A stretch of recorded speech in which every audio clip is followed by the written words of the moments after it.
My name is Palmer Johnson. I'm a family law attorney in Tulsa, Oklahoma, and today I'm going to talk about a little bit less of a legal topic and a little bit more of just a human being topic that relates to divorce, and that is communicating during divorce, whether you have children, whether it's just about property division. Um, you're going to have to communicate with your soon-to-be ex-spouse, regardless of um, the state of your relationship. And it's going to be in your best interest to make sure that you can do that in a civil manner and avoid things like other parties seeking protective orders, um, things that could create negative implications as it relates to child custody.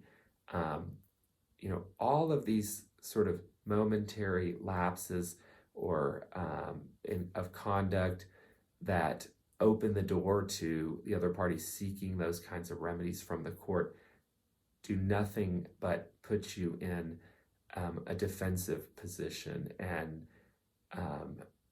it's really comes down to kind of um, the golden rule a bit. And sometimes just saying nothing at all if you don't have something nice to say.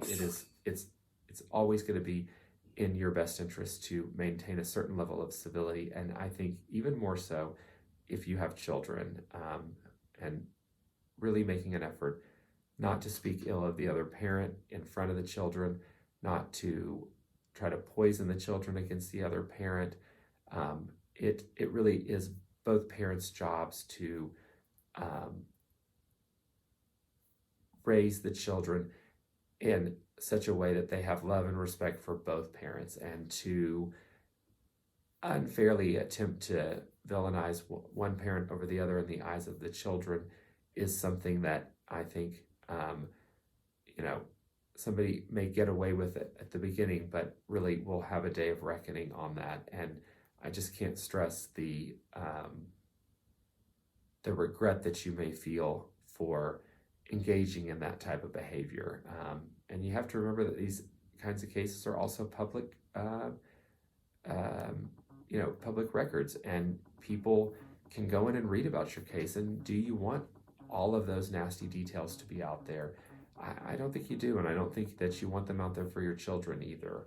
And so it really is advisable to be on your best behavior, attempt to communicate where the other party will let you in a very civil um, manner, and to never forget that it is okay in most instances for you to still talk to your soon to be former spouse about very practical things, and where you can agree.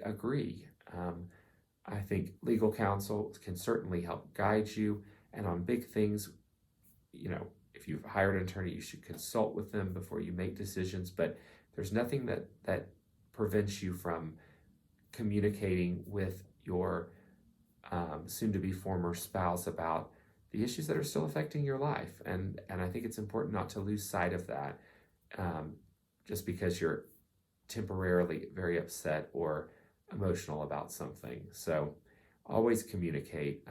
It will do wonders to move your divorce forward and avoid a bunch of misunderstandings.